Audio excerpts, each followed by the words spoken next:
Pasar purnama mulai lengang ketika malam menua. Lampu-lampu bohlam kuning bergoyang ditiup angin, memantulkan bayangan aneh di lantai becek.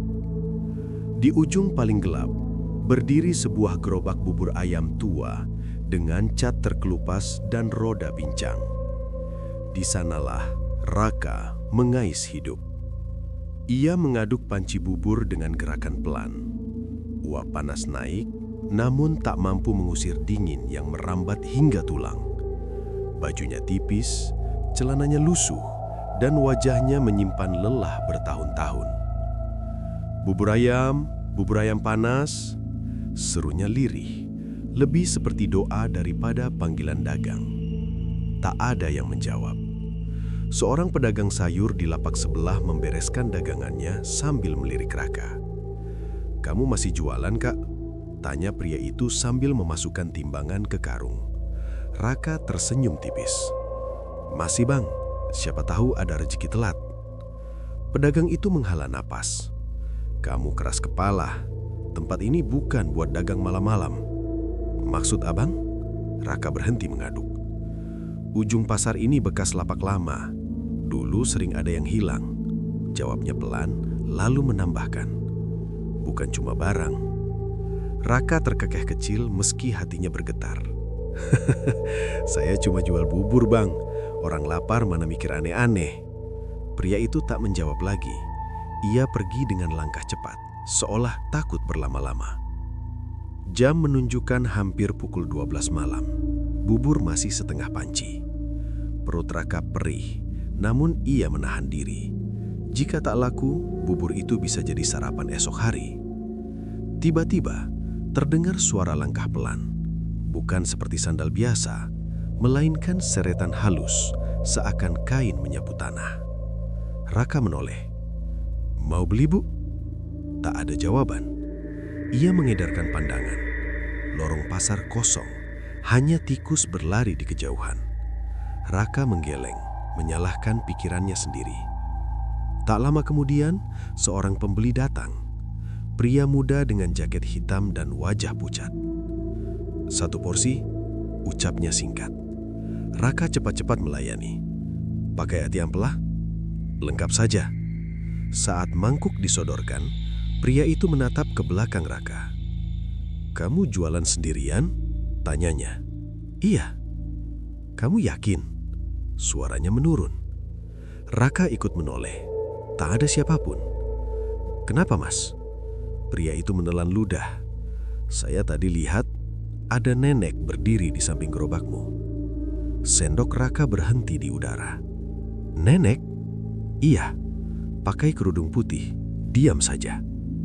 Raka tertawa kaku, mungkin salah lihat. Pria itu tak membalas senyum. Ia makan cepat, lalu pergi tanpa menghabiskan kuah. Beberapa menit kemudian, angin berembus lebih dingin. Lampu bohlam di atas gerobak berkedip. Raka merapatkan jaket. "Tenang, Rak, jangan takut sama cerita," gumamnya. Namun langkah itu terdengar lagi. Kali ini jelas, pelan langkah, mendekat. "Assalamualaikum." Suara itu serak, tipis, namun nyata. Raka terlonjak. Waalaikumsalam." Seorang nenek berdiri di hadapannya. Tubuhnya bungkuk, kerudung putihnya kusam, wajahnya keriput dengan mata cekung namun tajam. "Mau bubur, Nak?" kata nenek itu. Raka menelan ludah. "Iya, Nek. 1 porsi?" Nenek mengangguk. Buat nenek yang lapar. Raka menuang bubur. Tangannya gemetar. Sendok beradu dengan panci hingga berbunyi nyaring. "Banyak sekali rezekimu di sini," ucap nenek pelan. "Belum, Nek. Masih sepi." Nenek tersenyum memperlihatkan gusi hitam. "Belum saja." Raka menyodorkan mangkuk. "Silakan, Nek." Nenek itu tidak langsung makan. Ia merojoh saku kainnya mengeluarkan uang kertas lusuh berwarna kecoklatan. "Ini bayarannya." Raka mengernyik. "Nek, uang ini? Terimalah." Saat jari mereka bersentuhan, dingin menjalar cepat ke lengan Raka. Mulai malam ini, lanjut nenek, sisakan 1 mangkuk bubur setiap malam Jumat. Raka terdiam. Untuk apa, Nek? Untuk yang ikut makan bersamamu. Saya jualan sendiri, jawab Raka cepat. Nenek itu menatapnya lama. Tidak lagi. Lampu bohlam tiba-tiba padam. Pasar tenggelam dalam gelap. Nek, panggil Raka panik. Lampu menyala kembali. Nenek itu sudah tidak ada. Di atas meja, mangkuk bubur kosong bersih. Uang lusuh tadi berubah menjadi lembaran baru. Raka terduduk lemas. Ini mimpi, bisiknya. Namun aroma bubur terasa lebih harum dari biasanya. Dan dari kejauhan, terdengar suara orang-orang mulai berdatangan meski pasar seharusnya telah lama tertutup. Raka berdiri perlahan, menatap lorong gelap di depannya. Tanpa ia sadari, di balik bayangan dirinya sendiri, tampak siluet tubuh bungkuk berdiri diam. Malam pertama pun berakhir dengan sesuatu yang telah ikut pulang bersama Raka. Subuh menyisakan dingin yang menusuk ketika Raka mendorong gerobaknya pulang. Jalanan basah, lampu toko mati satu persatu. Namun langkahnya terasa berat, seolah ada beban tak terlihat menempel di punggung. Sesampainya di kontrakan sempit, ia duduk lama tanpa menyalakan lampu. Bukan hayalan, gumamnya menatap uang baru yang tadi ia simpan di saku. Pagi datang lebih cepat dari dugaan. Raka terbangun dengan kepala pening. Bau bubur masih tercium di hidungnya, padahal panci sudah kosong sejak semalam. Ia bangkit, berwudu, lalu berangkat belanja bahan. Anehnya, langkahnya terasa ringan. Di pasar pagi, beberapa pedagang menyapa. "Rak, biasanya kamu beli sedikit, kok hari ini banyak?" tanya penjual ayam. "Entahlah," jawabnya ragu.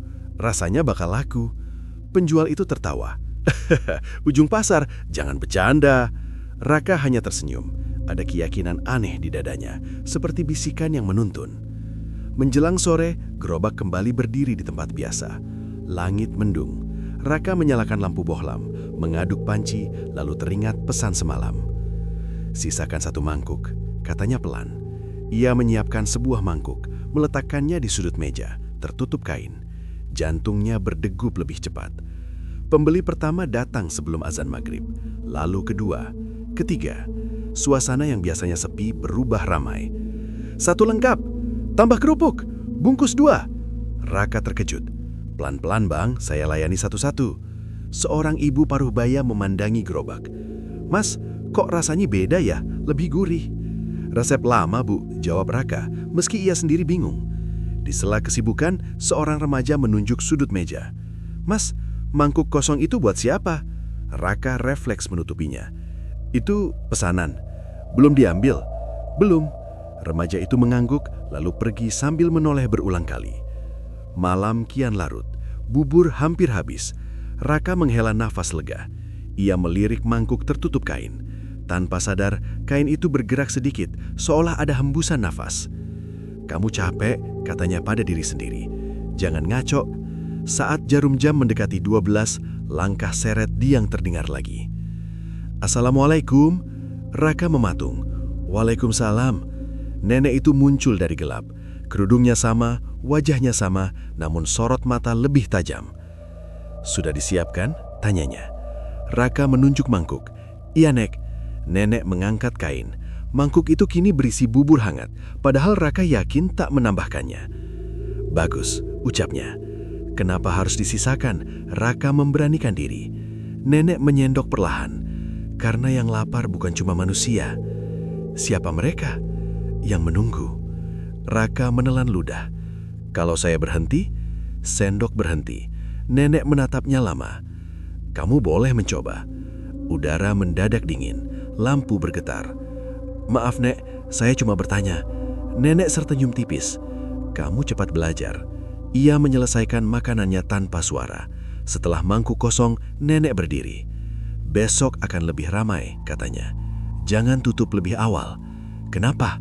"Karena banyak yang ingin mencicipi." Nenek menghilang. Lampu stabil kembali. Raka terduduk, nafasnya tersenggal. Beberapa menit kemudian, pembeli berdatangan lagi, padahal jam sudah lewat tengah malam. "Mas, masih buka? Mas, buburnya katanya enak." Raka melayani tanpa bertanya. Saat seorang pria tua membayar, ia berbisik, "Tadi nenekmu ramah." "Bukan nenek saya," jawab Raka lirih. Pria itu mengernyik. "Oh." Menjelang subuh, panci kosong total. Raka menutup gerobak dengan tangan gemetar. Pagi harinya, kabar menyebar. Orang-orang membicarakan bubur di ujung pasar. Katanya ada nenek yang doain. Katanya wangi. Katanya bikin nagih. Raka mendengar itu dari tetangga kontrakan. "Kamu beruntung, tapi hati-hati." "Hati-hati kenapa?" "Yang cepat naik biasanya cepat jatuh."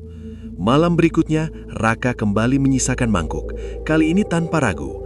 Saat kain dibuka, bubur sudah ada. "Apa aku yang berubah?" bisiknya. Dari pantulan panci, ia melihat bayangan bungkuk berdiri di belakangnya. "Tidak," suara nenek terdengar dekat. "Kamu hanya mulai memenuhi pesanan." Raka menutup mata. Ia sadar, sejak malam itulah bukan hanya pembeli yang datang. Ada sesuatu lain yang ikut duduk, ikut menunggu, ikut makan. Dan semuanya mulai mencatat nama Raka.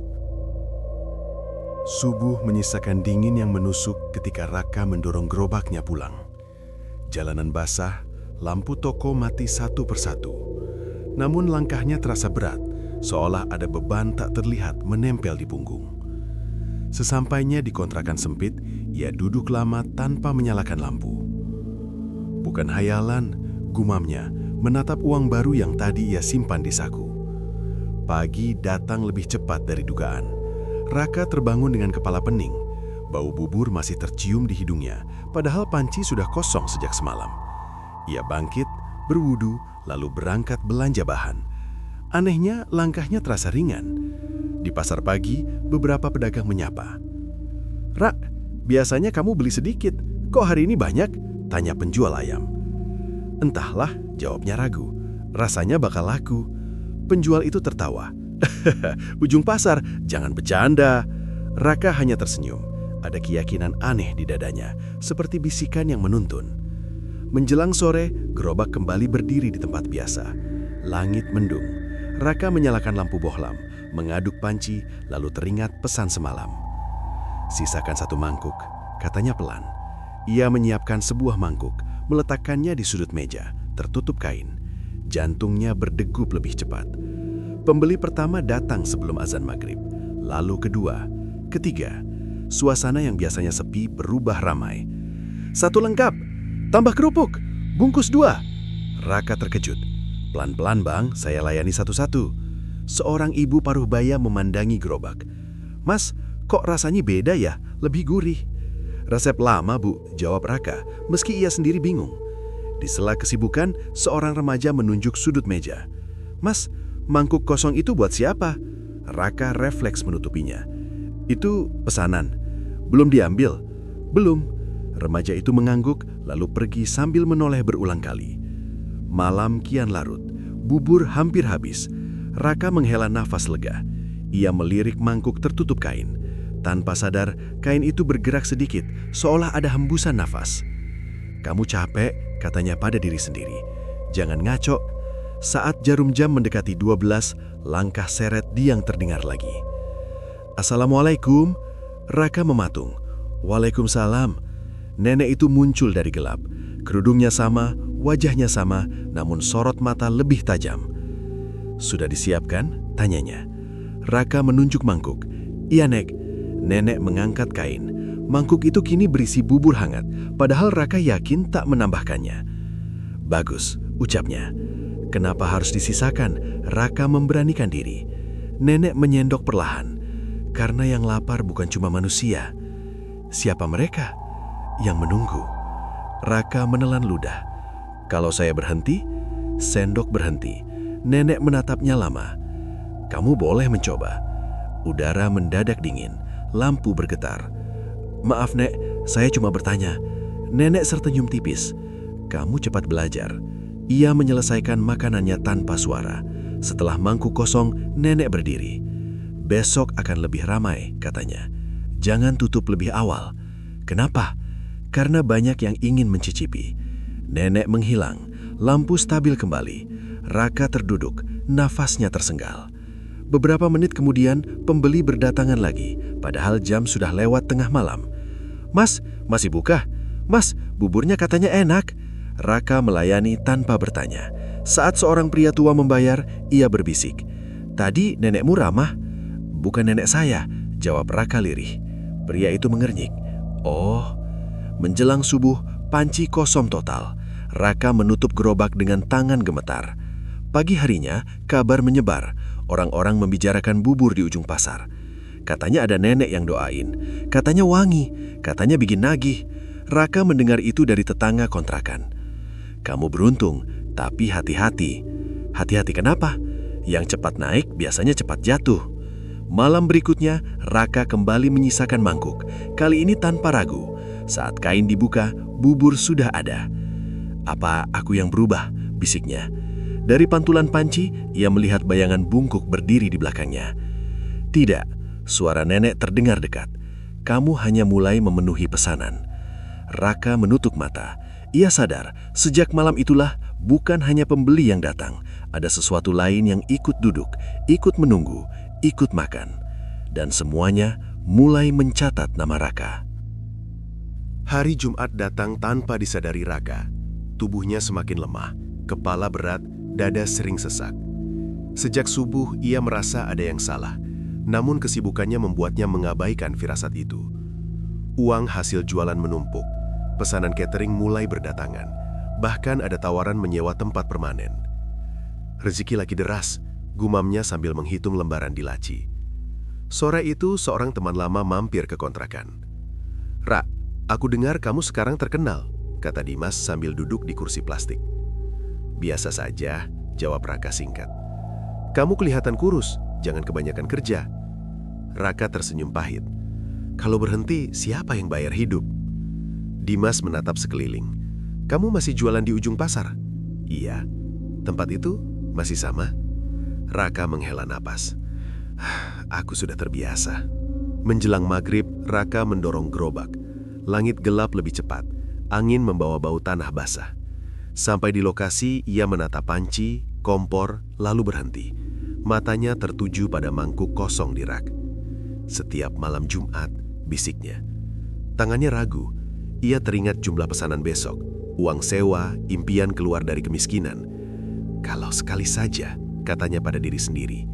Ia menutup rak, tidak menyiapkan mangkuk khusus.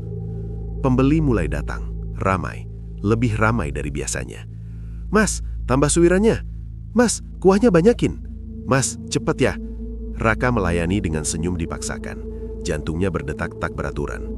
Seorang ibu mendekat, suaranya lirih. "Mas, neneknya mana?" Raka tertegun. "Nenek siapa, Bu?" "Yang sering duduk dekat sini." Raka menggeleng. Tidak ada. Ibu itu mengernyik, lalu pergi tanpa membeli. Lampu bohlam bergetar, angin berhenti total. Suasana mendadak sunyi, padahal antrian masih panjang. "Mas, kok dingin?" keluh seorang pria. Raka mengusap lengan. Angin malam. Jam menunjukkan hampir tengah malam. Bubur hampir habis. Raka menghela napas lega. "Ternyata tidak apa-apa," katanya pelan. Tiba-tiba roda gerobak berbunyi keras, seperti ditahan sesuatu. Raka mencoba mendorong, tidak bergerak. Aneh, ia mendorong lagi, tetap diam. Dari pantulan panci, ia melihat bayangan putih berdiri tepat di belakangnya. "Nek," suaranya gemetar. Tidak ada jawaban. Lampu padam, teriakan terdengar dari pembeli. Beberapa lari, beberapa jatuh. "Mas, kenapa gelap? Ada apa ini?" Dalam gelap, suara seret mendekat. "Kamu lupa," ucap suara nenek jauh lebih berat dari sebelumnya. Lampu menyala kembali. Pasar kosong. Tidak ada pembeli, tidak ada suara. Nenek itu berdiri di depan Raka. Kerudungnya basah, wajahnya lebih rusak. Mata hitamnya menatap tanpa berkedip. "Saya capek, Nek," kata Raka lirih. "Saya cuma ingin hidup lebih baik." "Dan kamu memilih melupakan," balasnya. "Saya tidak berniat," potongnya. "Kamu ingat atau tidak?" Raka menunduk. "Tidak." Udara mendadak menekan. Raka jatuh berlutut. "Kami datang karena kamu memberi," lanjut nenek. "Kami bertahan karena kamu menepati." "Apa yang kalian inginkan sebenarnya?" Nenek tersenyum, memperlihatkan gigi hitam. "Keteraturan." "Apa maksudnya?" Kami makan, kamu hidup. Raka menggeleng. Ini tidak adil. Dunia tidak pernah adil, jawabnya datar. Dari sudut pasar muncul bayangan-bayangan lain, berdiri diam, wajah samar, mata kosong. Siapa mereka? Tanya Raka dengan suara hampir hilang. Yang pernah lapar, yang tidak sempat kenyang. Raka menutup telinga. Hentikan! Nenek melangkah mendekat. Besok kamu boleh memilih, tapi malam ini kamu membayar kelalaian. Apa yang harus saya lakukan? Nenek menunjuk panci. Masak. Raka gemetar. Buburnya habis. Nenek menggeleng. Bukan untuk manusia. Tanpa sadar, tangan Raka bergerak sendiri. Api kompor menyala sendiri. Air jatuh dari udara. Bubur dimasak tanpa tentuan logika. Berhenti! Teriak Raka. Sudah terlambat. Satu mangkuk muncul di meja. Penuh, mengepul. Nenek duduk. Bayangan lain mendekat, namun tidak menyentuh. Ini peringatan, ucap nenek sambil menyendok. Lain kali, bukan cuma gerobak yang berhenti. Apa maksudmu? Nenek menatapnya lama. Kamu. Setelah mangkuk kosong, semua bayangan lenyap. Lampu stabil, pasar kembali sunyi. Gerobak bisa didorong lagi. Raka terduduk lama, tangannya dingin, dadanya sesak. Ini sudah bukan soal pilihan lagi, katanya pada diri sendiri. Saat pulang, ia melihat telapak tangannya. Ada bekas hitam seperti jelajah, membentuk pola mangkuk. Dan sejak malam itu, Raka tahu, setiap kelalaian akan selalu diingat. Bukan oleh manusia, melainkan oleh mereka yang tidak pernah pergi. Perubahan terjadi cepat, terlalu cepat untuk dicerna akal. Dalam hitungan minggu, gerobak reyot di ujung pasar berganti menjadi warung bubur permanen dengan papan nama Garu. Lampu terang, meja rapi, bangku berjejer. Orang-orang datang sejak sore, antri hingga larut. Mas Raka, tambah meja ya, pelanggan sampai luar, kata seorang karyawan yang baru direkrut. Raka mengangguk tanpa senyum. Iya, atur saja. Dimas berdiri di pintu, menatap ramai dengan kagum. Gila Rak, kamu benar-benar naik kelas. Kelihatan saja, jawab Raka pendek. Kenapa? Capek? Dimas tertawa. Capek orang sukses itu wajar. Raka tidak membalas. Di balik gemerlap, tubuhnya terasa berongga. Setiap tarikan napas seperti memikul beban. Tangannya sering dingin, kepalanya berdenyut menjelang malam. Di sudut dapur sebuah mangkuk selalu tersedia, ditutup kain, tidak pernah tersentuh siapapun. Seorang karyawan baru, Sinta, menunjuknya. Itu apa mas? Jangan dibuka, kata Raka cepat. Kenapa? Pesanan tetap. Pesanan siapa? Raka menatap lantai. Yang datang belakangan. Malam Jumat tiba, warung penuh, suara sendok beradu, piring bergeser, tawa pelanggan memenuhi ruang. Namun ketika jarum jam melewati 12, suara itu pelan-pelan meredup. Angin masuk tanpa membuka pintu. Mas, kok dingin? Keluh seorang pria. Raka merapatkan jaket. AC rusak. Lampu berkedip. Karyawan saling pandang. Mas Raka, panggil Sinta. Ada nenek di dapur. Raka menutup mata sejenak. Biarkan. Nenek itu muncul. Kerudung putihnya kini tampak lebih bersih, namun wajahnya makin cekung. Ia duduk di kursi paling pojok, tempat yang selalu kosong bagi mata lain. Kamu sibuk, katanya. Warung ramai, jawab Raka. Tubuhmu tidak, balasnya. Raka menghela nafas. Saya melakukan semua sesuai aturan. Sebagian, ucap nenek sambil menunjuk mangkuk. Raka mendekat, membuka kain. Bubur mengepul, padahal kompor mati. Kenapa pelanggan sering sakit? Tanya Raka lirih. Nenek menyendok perlahan. Tidak semua cocok. Ada yang muntah, ada yang mengigau. Itu harga. Bukan itu yang saya sepakati. Nenek berhenti makan. Kamu menyepakati hidup lebih baik. Raka menahan emosi. Bukan dengan menyakiti orang. Nenek tersenyum tipis. Kamu tidak menyakiti, kamu memberi. Memberi apa? Makanan. Untuk siapa? Nenek menatap ruang makan. Untuk yang datang karena aroma. Seorang pelanggan berdiri tiba-tiba. Mas, saya pusing. Minum dulu, kata Raka. Pria itu berpegangan pada meja. Saya lihat banyak orang berdiri di belakang saya. Sinta mendekat. Tidak ada siapa-siapa, Pak. Pria itu terjatuh. Keributan pecah. Panggil ambulans. Mas, ini kenapa? Raka berdiri kaku. Nenek tetap duduk menghabiskan suapannya. Kamu mulai sadar, katanya. Berhenti, bisik Raka. Tolong. Tidak ada kata itu, jawabnya tenang. Malam berakhir dengan kekacauan. Keesokan harinya, kabar menyebar. Ada yang memuji rasa bubur, ada pula yang memperingatkan efek aneh. Seorang ustadz datang sore hari. Wajahnya tenang, sorot mata tajam. "Assalamualaikum," ucapnya. "Waalaikumsalam," jawab Raka. "Saya dengar warung ini ramai," kata ustadz sambil duduk. "Silahkan." Ustadz mencicipi sedikit, lalu berhenti. "Kamu menyisakan satu mangkuk, bukan?" Raka terkejut. "Bagaimana Bapak tahu?" "Baunya berbeda," jawab ustadz. "Bukan untuk manusia." Raka menelan ludah. "Apa yang harus saya lakukan?" Ustadz menatapnya lama, berhenti memberi. "Kalau tidak bisa?" "Kalau tidak berani," balas ustadz pelan, "siapkan harga berikutnya." "Apa maksudnya?" Ustadz berdiri. "Yang diminta akan meningkat." Malam Jumat berikutnya, nenek datang lebih awal. Warung belum buka. "Kamu berbicara dengan orang berilmu," katanya. Raka mengangguk. "Saya ingin keluar." Nenek tertawa pelan. "Kamu sudah masuk. Apalagi yang kalian mau?" Nenek berdiri, wajahnya mendekat. "Bukan lagi mangkuk." Raka mundur. "Lalu apa?" "Satu ikatan." "Apa itu?" "Keluarga." Raka membeku. "Tidak." Nenek tersenyum lebar. "Kamu akan berubah pikiran." "Tidak akan." Nenek hilang. Pintu dapur terbuka sendiri.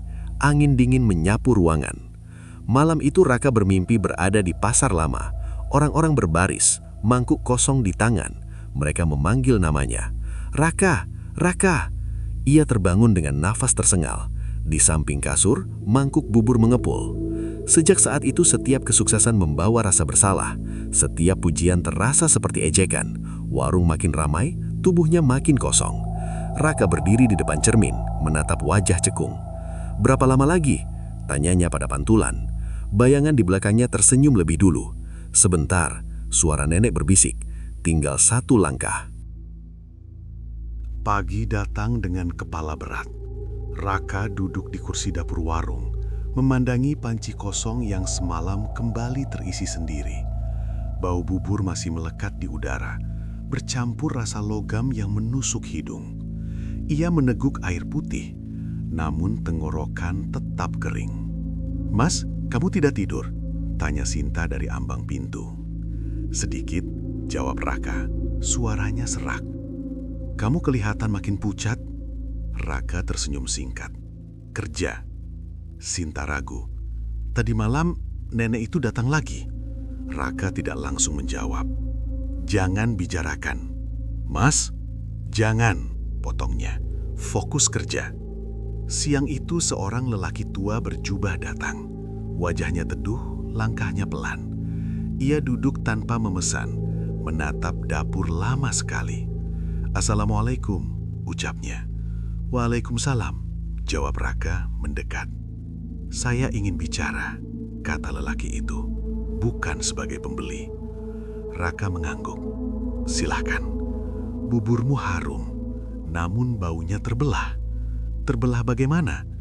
"Setengah untuk perut, setengah untuk pintu." Raka menelan ludah. "Pintu apa?" "Penghubung," jawab lelaki itu singkat.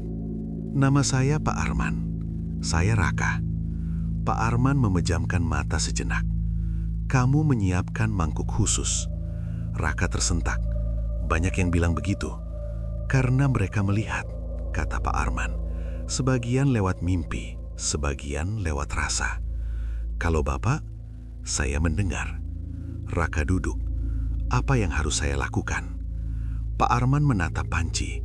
"Resepmu tidak ditulis." "Resep keluarga," jawab Raka cepat. "Bukan itu," bantahnya. "Yang menulis bukan tangan." Raka menghela napas panjang. "Saya tidak menambahkan apapun." "Justru itu," balasnya. "Ada yang menambahkan lewatmu." "Bagaimana menghentikannya?" Pak Arman membuka tas kecil, mengeluarkan tasbih kayu. Berhenti memberi akses. "Caranya, jangan sisakan." Raka teringat malam kelalaian. "Saya pernah mencoba." "Dan pasar berubah." Pak Arman mengangguk. "Karena perjanjian sudah terbentuk." "Bisa diputus." "Bisa," jawabnya pelan, "dengan harga setara." Raka mengangkat kepala. "Apa?" "Kejujuran," kata Pak Arman. "Akui di hadapan yang memberi." Mengaku apa?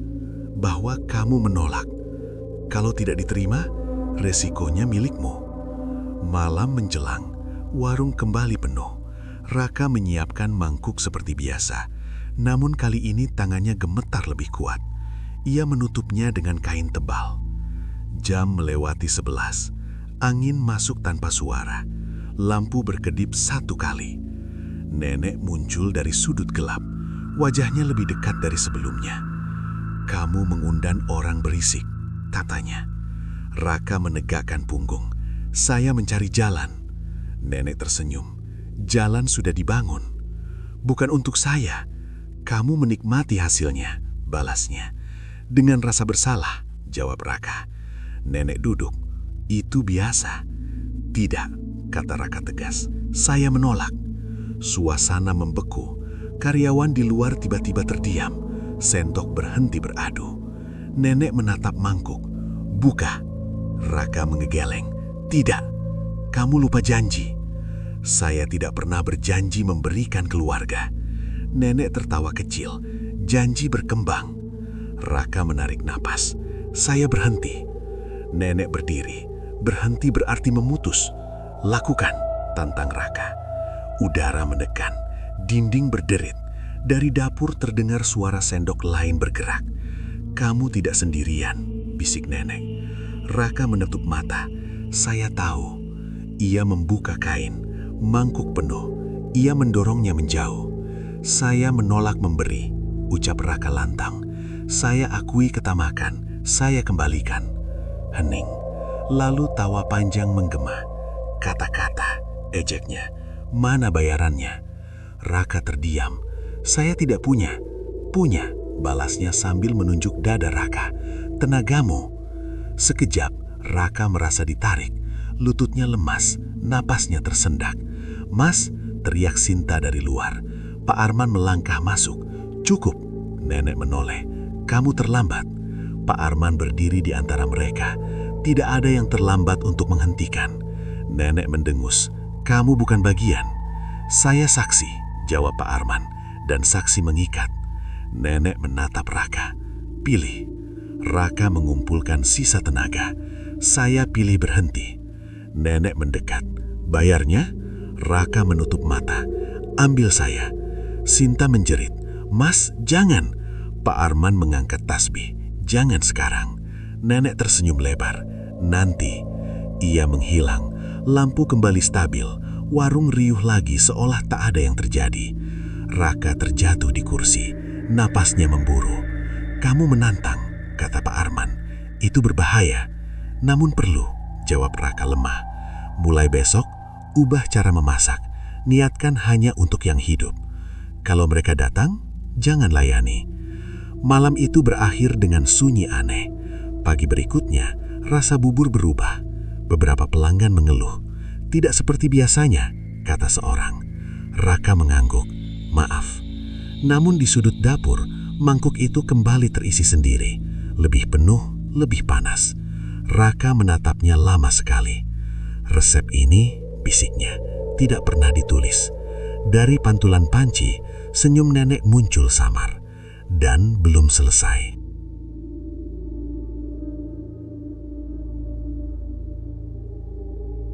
Hari ketiga sejak kemunculan nenek berkerudung itu, Raka mulai merasakan perubahan yang tak bisa dijelaskan dengan logika. Tubuhnya bangun lebih pagi, namun bukan karena segar, melainkan akibat dada terasa ditekan sesuatu. Nafasnya pendek, keringat dingin membasahi leher. "Aneh," bisiknya sambil duduk di tepi kasur kontrakan. Di luar, ayam belum berkokok. Jam dinding menunjuk pukul 4. Ia memejamkan mata sejenak, tapi bayangan mangkuk bubur terus muncul. Bukan kosong, selalu penuh, selalu hangat. Saat berangkat belanja, para pedagang memandangnya berbeda. "Mas Raka," sapa penjual beras. "Katanya daganganmu laris banget sekarang." Raka tersenyum kaku.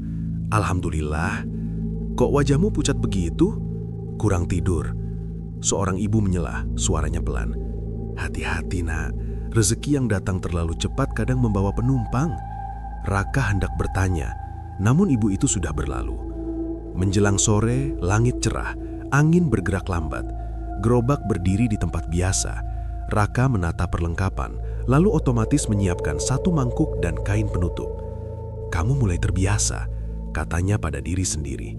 Sebelum maghrib, orang-orang berdatangan. Jumlahnya lebih banyak dari malam sebelumnya. Suara sendok beradu, tawa kecil, permintaan tambahan topping, semuanya bercampur menjadi keramaian yang asing bagi Raka. "Mas, antriannya panjang," keluh seorang pria. "Sabar ya, saya sendirian." Seorang wanita muda memandang ke sekeliling. "Aneh ya. Apa Mbak? Setiap lewat sini rasanya seperti dilihat." "Mungkin lapar." Wanita itu tidak ikut tertawa. Saat malam turun, beberapa pembeli tidak duduk, hanya berdiri, menunggu, lalu pergi tanpa membeli. Wajah mereka kosong, mata menatap panci bubur lama sekali. "Mas, itu kenapa orang-orang tadi?" tanya seorang anak kecil yang ikut ayahnya. "Mungkin berubah pikiran," jawab Raka. Anak itu menunjuk sudut meja. "Kenapa mangkuk itu tidak pernah dipakai?" "Itu pesanan khusus." "Pesanan siapa?" Raka terdiam. Yang datang belakangan, anak itu mengangguk pelan, lalu berbisik, "Tadi neneknya sudah duduk." Raka membeku. "Duduk di mana?" "Di belakang, Mas." Sendok jatuh ke lantai. Bunyi logam memantul panjang. "Ayah, ayo pulang," kata anak itu mendadak, suaranya berubah datar. Malam semakin larut. Bubur hampir habis, namun Raka justru merasa berat. Kepalanya berdenyut, pandangan mengabur. "Mas, kamu tidak apa-apa?" tanya seorang pelanggan lama. "Sedikit pusing." "Tutupi dulu," saran pria itu. Raka menggelengi. Sebentar lagi. Saat jarum jam mendekati 12, suasana berubah. Angin berhenti, suara pasar lenyap, seolah semua orang menahan nafas. Langkah seret terdengar. "Kamu ingat janji." Suara nenek muncul dari samping. Raka menoleh. "Saya siapkan."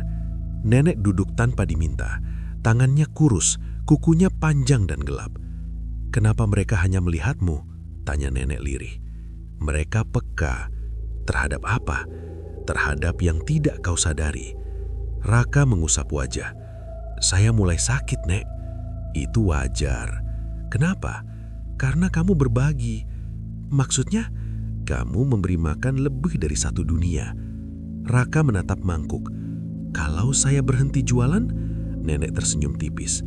"Lalu siapa yang akan melayani kami?" "Kami." Nenek tidak menjawab. Ia makan perlahan. Setiap suapan diiringi suara sendok lain, padahal tak ada siapapun. "Dengar?" tanya nenek. Raka mengangguk, tenggorokannya kering. Ada suara.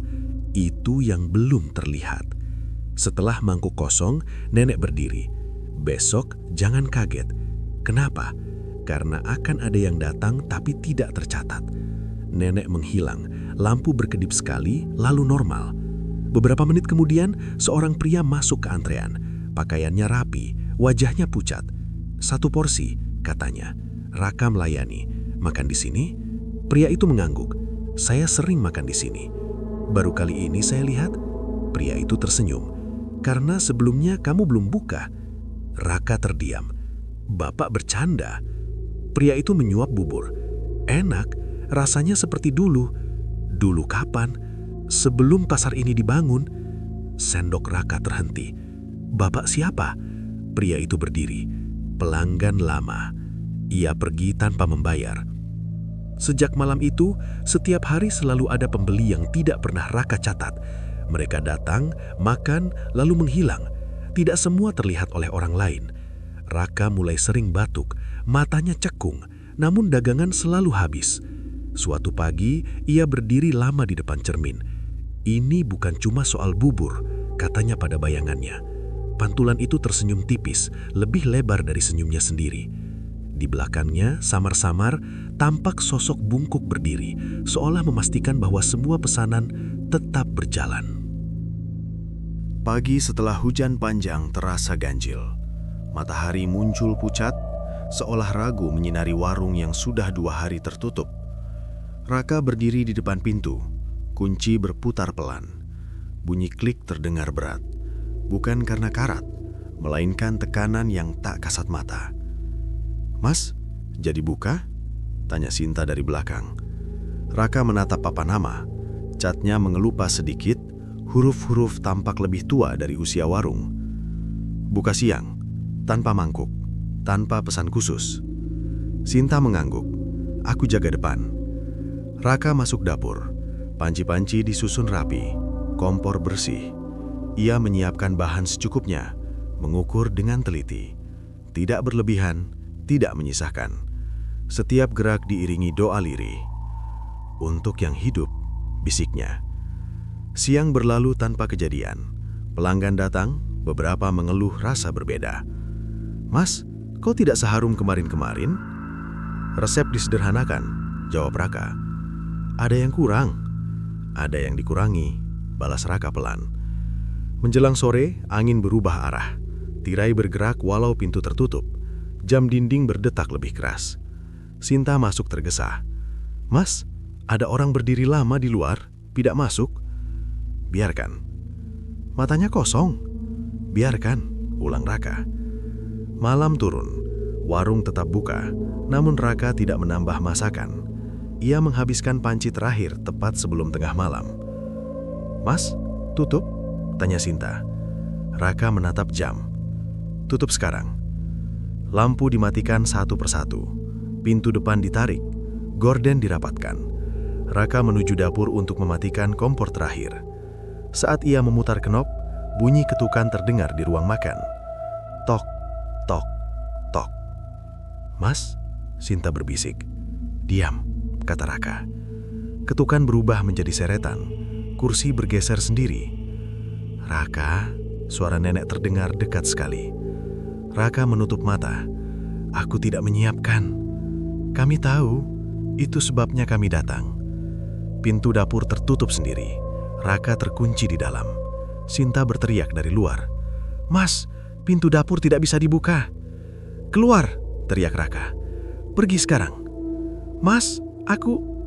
"Pergi!" Suara Raka mendinggi. Langkah Sinta menjauh.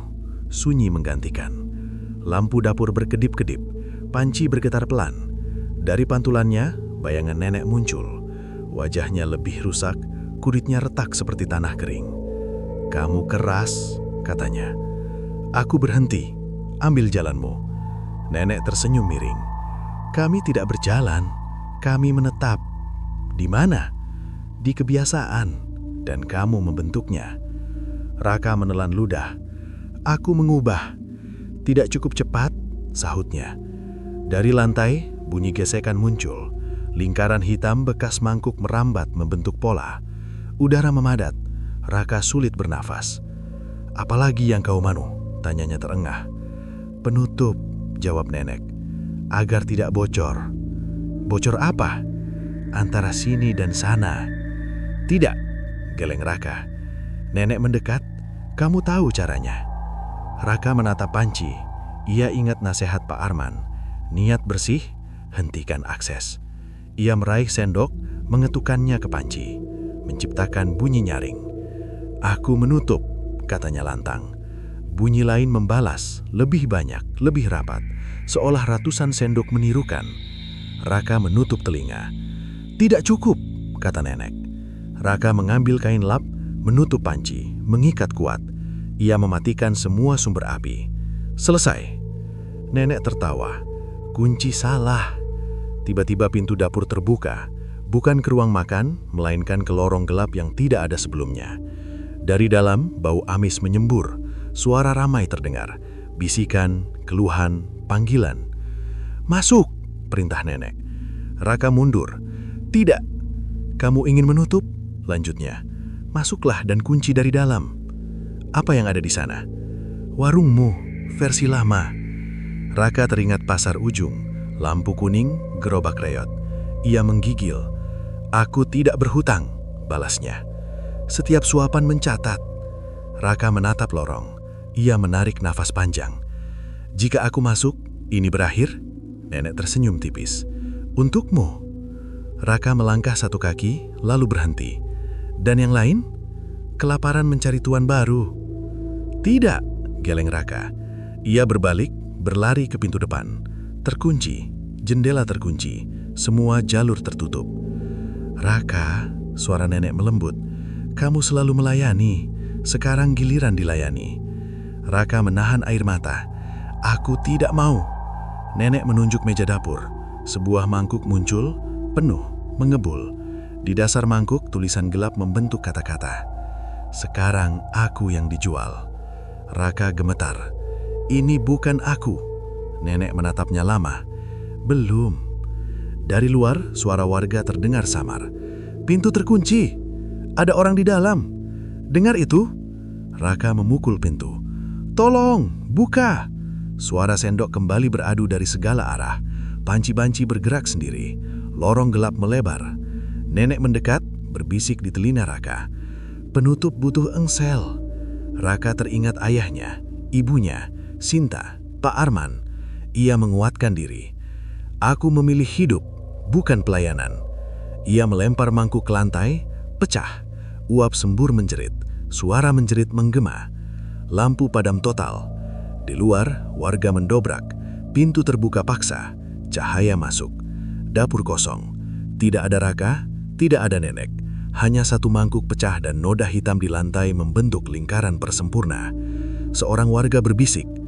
Dia terkunci dari dalam. Yang lain menunjuk meja. Ada tulisan. Dengan darah yang belum kering, tertera kalimat yang sama. Sekarang aku yang dijual. Malam menutup warung itu. Sunyi, namun bau bubur hangat masih tertinggal, seolah menunggu pembeli terakhir.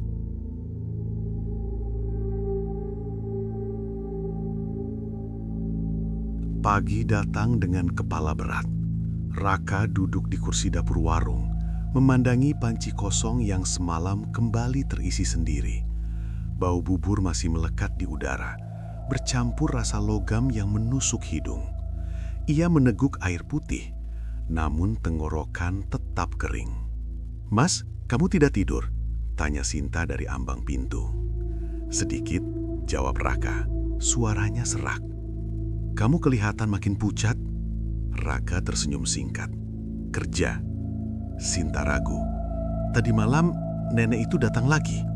Raka tidak langsung menjawab. "Jangan bicarakan." "Mas, jangan," potongnya. "Fokus kerja." Siang itu seorang lelaki tua berjubah datang.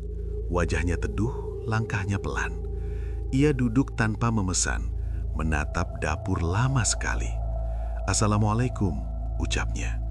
"Waalaikumsalam," jawab Raka mendekat. "Saya ingin bicara," kata lelaki itu, "bukan sebagai pembeli." Raka mengangguk. "Silahkan." "Buburmu harum, namun baunya terbelah." "Terbelah bagaimana?" "Setengah untuk perut, setengah untuk pintu." Raka menelan ludah. "Pintu apa?"